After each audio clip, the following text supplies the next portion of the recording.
Just a quick introduction with the St. Dunstan's Conservancy. We were established as a school conservancy in 2007.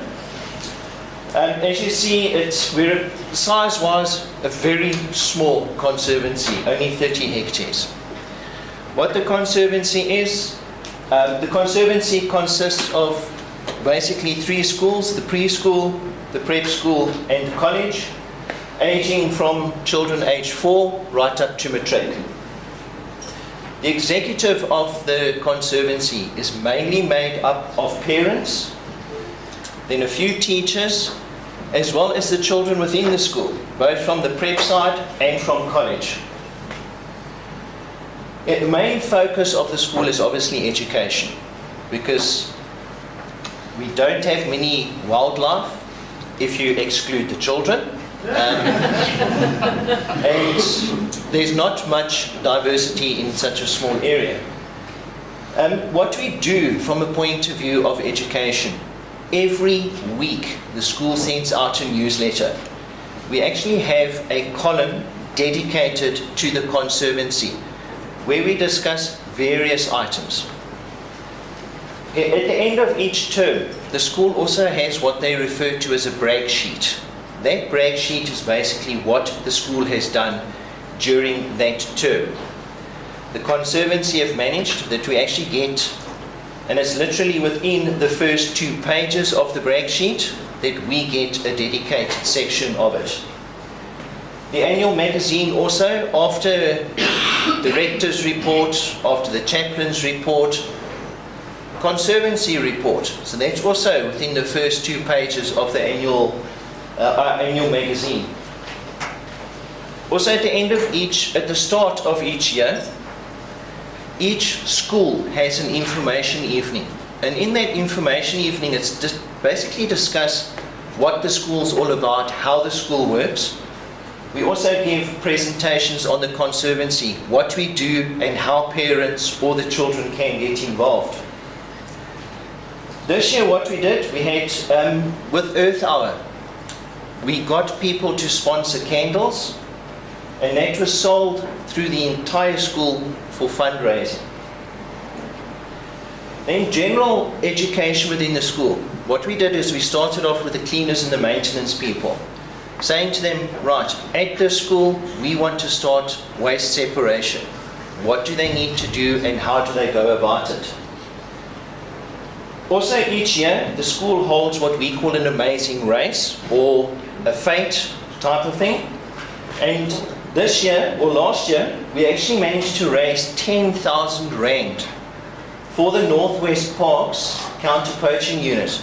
The only reason we chose the Northwest is one of the teachers within the school, she's an honorary ranger in the Northwest Parks. Then also we had general things like the general awareness issues are discussed at Amazing Race.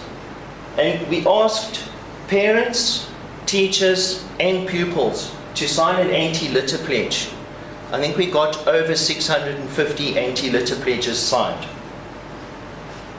And then if we look at preschool. Now preschool is children from the age of 4 up to the age of 6. The main thing we look at there is the general principle of recycling. And we have dedicated recycle bins within the classroom. I was explaining to Ivan earlier that one of the positive things that's come out of this, one of the teachers in the preschool sits on our conservancy meeting. She came to us, she says, you know, she had an angry parent come to her and say to her, how dare you teach my child about recycling? This little 5-year-old had gone home and said, Mommy, I recycle at school, why can't I do it at home? The teacher turned around and says, well, why can't you? Those parents are now recycling. Okay, also what we do is we get the zoos to come and visit the school for basic education purposes. And they also talk about, at that age, 4 to 6, we start teaching them about the Big 5, about conservation issues. Then the prep school and college. At the prep school, conservation issues are included in life skills, and that's from grades 4 to 7. There we include things like the water cycle, what is conservation in general. In the college, we have life orientation from grades 8 to 12, and there are things like pollution, the greenhouse gases and the effect that it has. In grade 9, the life orientation exam at the end of the second term is 90% environmentally linked. Then we also have after-school activities. Grades 1 to 3, they do wildlife, and that's basic things like saving water pollution, and all of those type of things. And then from grades 4 to 7, they do Eco Club. There they've done things like vegetable gardens. They have an annual fashion show where the kids themselves must make fashion out of recycled material.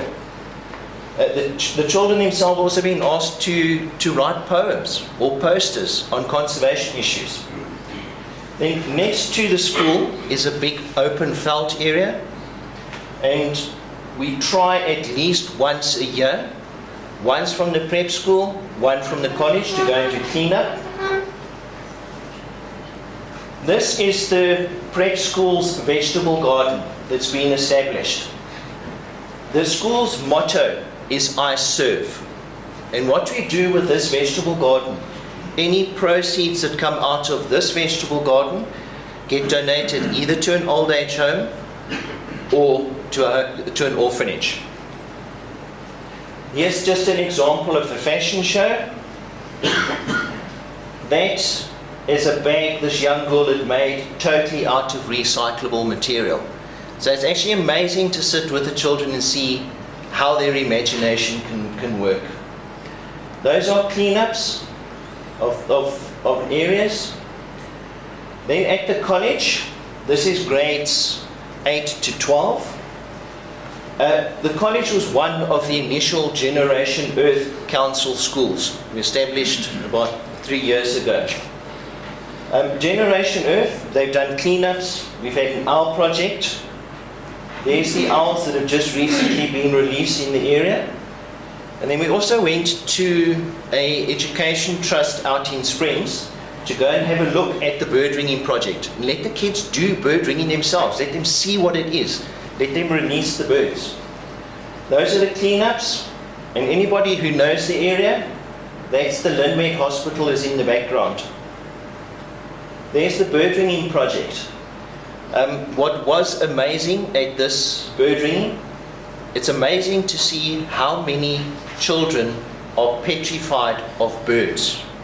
And one of the things is to try and explain to them what it is and how to overcome it. Then general school projects, we've got our own little recycle centre. And then we also have, for the last, I think it's about the last 4 years, we've had a bread tag recycle project where we have the 3 sports houses within the school. We have a competition between the houses who can raise the most bread tags. The first project that we actually did, the proceeds were actually, well, the money that we had generated from the sale of the bread tags, we purchased 2 wheelchairs, and it was actually donated to a disabled, where's the guy from Davidton? It was actually donated to a home in Davidton area. There's our recycle centre, the official opening. And then, okay, just briefly our management plan. The main thing is to increase awareness. That is obviously the main thing in the school. Then to minimize the impact that the school has on natural resources. How can we minimize the amount of electricity we use? How can we minimize the amount of water that we use? Thank you.